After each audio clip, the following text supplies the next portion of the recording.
नमस्कार. चला आज एका खूपच इंटरेस्टिंग विषयावर बोलूया. उपयोजित इतिहास. ऐकायला जरा जड शब्द वाटतो, पण हा विषय भूतकाळाला आपल्या आजच्या आणि उद्याच्या आयुष्याशी कसा जोडतो हे समजून घेणं खरंच खूप महत्वाचं आहे. तर मग सुरू करूया का? हा प्रश्न हमखास आपल्या मनात कधी ना कधी येतोच, नाही का? म्हणजे इतिहास म्हटलं की डोळ्यासमोर येतात त्या सनावळ्या, राजा महाराजांच्या गोष्टी, लढाया. पण आजच्या या धावपळीच्या आयुष्यात या सगळ्याचं करायचं काय? ही जी एक सामान्य शंका आहे ना, तीच आज आपण दूर करणार आहोत.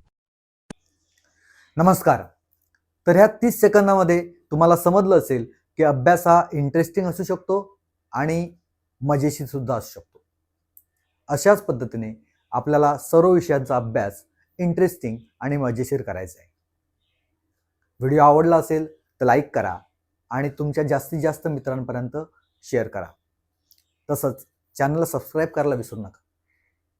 मित्रांनो, जर तुम्ही कोणत्या इयत्तेत शिकत असाल तर कोणती इयत्ता, कोणता विषय आणि कोणते प्रकरण ते कमेंट करून सांगा. म्हणजे त्या प्रकरणावर असाच व्हिडिओ बनवण्याचा मी नक्की प्रयत्न करेन. धन्यवाद. जय हिंद, जय महाराष्ट्र. तर मग सुरुवातच करूया इतिहासाबद्दलच्या एका मोठ्या गैरसमजापासून. अनेक जण इतिहासाकडे फक्त घडून गेलेल्या जुन्या पुराण्या घटनांची एक नोंदवही म्हणून बघतात. चला जरा खोलवर जाऊन पाहूया की या विषयाचं खरं महत्त्व आपल्या नजरेतून का आणि कसं सुटतं. आता जरा या प्रश्नाचा विचार करा. काय वाटतं? इतिहास म्हणजे फक्त जुन्या गोष्टींचा साठा आहे की त्यातून आपल्याला आजच्या जगासाठी आणि आपल्या भविष्यासाठी काहीतरी महत्त्वाचं शिकायला मिळतं? हाच विचार आपल्याला एका नव्या आणि महत्त्वाच्या संकल्पनेकडे घेऊन जातो. आणि त्या प्रश्नाचं उत्तर आहे उपयोजित इतिहास. ही एक अशी विचार करण्याची पद्धत आहे जी इतिहासाला फक्त भूतकाळात अडकून ठेवण्याऐवजी त्याला थेट आपल्या वर्तमानाशी आणि भविष्याशी जोडते.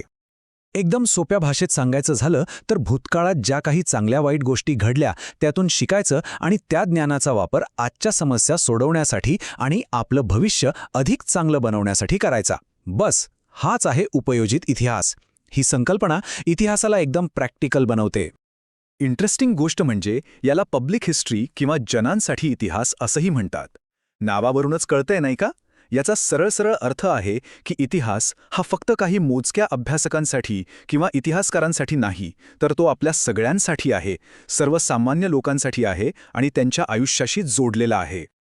चला हा फरक बघूया. एका बाजूला पारंपरिक विचार आहे की इतिहास म्हणजे फक्त पुस्तकातल्या गोष्टी, त्याचा काही उपयोग नाही, तो एक डेड सब्जेक्ट आहे.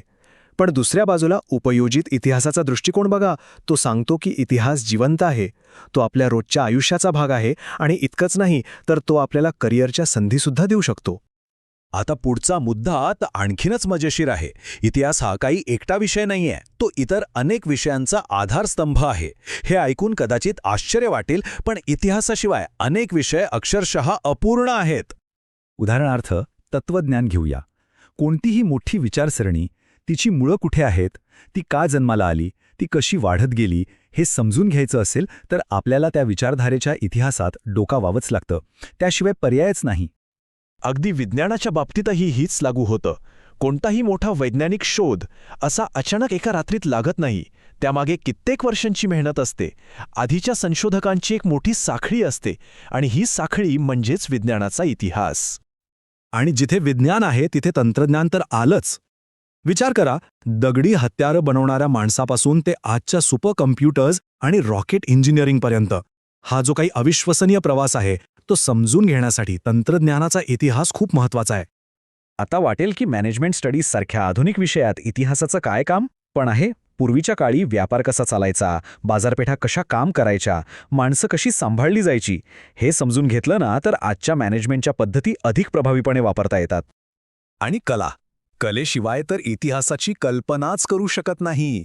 कोणतंही चित्र, कोणतंही शिल्प किंवा एखादी जुनी वास्तू, त्याचा खरा अर्थ समजून घेण्यासाठी त्या काळातला समाज, तिथली संस्कृती, लोकांचे विचार हे सगळं माहीत असायला हवं. आणि हा संदर्भ आपल्याला फक्त आणि फक्त इतिहासातूनच मिळतो. चला आता अशा एका गोष्टीबद्दल बोलूया जी आपल्या सगळ्यांच्या आजूबाजूला आहे, पण आपण बऱ्याचदा त्याकडे इतिहासाच्या नजरेतून बघत नाही. आणि ती गोष्ट म्हणजे आपला सांस्कृतिक आणि नैसर्गिक वारसा. आपला हा वारसा आहे ना, तो 2 प्रकारचा असतो. एक म्हणजे मूर्त वारसा. मूर्त म्हणजे टँजिबल, म्हणजे ज्याला आपण बघू शकतो, हात लावू शकतो. जसे की किल्ले, लेण्या, जुनी मंदिरं, शिल्प. आणि दुसरा आहे अमूर्त वारसा, म्हणजे इनटँजिबल, ज्या गोष्टी आपण अनुभवू शकतो, जसं की आपल्या परंपरा, सण, लोककला, पिढ्यानपिढ्या चालत आलेलं ज्ञान. हे दोन्ही मिळून आपली ओळख तयार होते. आणि अभिमानाची गोष्ट म्हणजे युनेस्कोने आपल्या भारतातल्या अनेक गोष्टींना जागतिक वारसाचा दर्जा दिला आहे. यात ताजमहल आणि अजिंठा वेरूळ लेण्यांसारख्या वास्तू आहेत, तर दुसरीकडे योग, वेदिक पठण आणि रामलीला यांसारख्या अमूर्त परंपरांचाही समावेश आहे. हाच तर आपला जिवंत इतिहास आहे, नाही का? बरं, हे सगळं ठीक आहे, पण या सगळ्याचं पुढे काय? म्हणजे करिअरचं काय, नोकरीचं काय? इतिहासाचा अभ्यास करून खरंच काही व्यावसायिक संधी मिळतात का? तर हो, इतिहासातून रोजगार मिळत नाही हा एक मोठा गैरसमज आहे, जो आता आपण दूर करूया. महत्त्वाचा मुद्दा हा आहे की जेव्हा आपण आपल्या ऐतिहासिक वारसाचं जतन करतो, तेव्हा आपण फक्त आपली संस्कृती वाचवत नाही, तर त्यातून पर्यटन, वारसा व्यवस्थापन, संग्रहालय आणि अगदी मनोरंजन क्षेत्रासारख्या अनेक ठिकाणी रोजगाराच्या नवीन संधी निर्माण करत असतो. मग इतिहासात करिअर करायचं म्हणजे नक्की काय करायचं? तर त्याच्या एक सोपा मार्ग आहे. सगळ्यात आधी विषयाचं मूलभूत ज्ञान मिळवायचं. मग जतन संवर्धन किंवा संग्रहालयशास्त्रासारखी काही विशेष कौशल्य शिकायची. आणि मग या ज्ञानाचा आणि कौशल्यांचा व्यावसायिक क्षेत्रात वापर करायचा. आणि संधी कुठे कुठे आहेत? तर संग्रहालये आणि अभिलेखागार आहेत. ऐतिहासिक स्थळांचं जतन आणि संवर्धन आहे. पर्यटन क्षेत्र तर आहेच. आणि विचार करा, आजकाल चित्रपट आणि वेब सिरीजमध्ये सुद्धा ऐतिहासिक सल्लागारांची किती मोठी मागणी आहे. नवी दिल्लीतलं भारताचं राष्ट्रीय अभिलेखागार हे तर याचे एक उत्तम उदाहरण आहे. तर मग या सगळ्या चर्चेचं सार काय? सोपं आहे.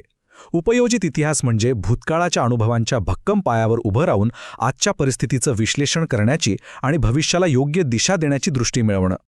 आणि शेवटी फक्त एक गोष्ट लक्षात ठेवूया. इतिहास हा फक्त पुस्तकामध्ये बंदिस्त केलेला विषय नाही.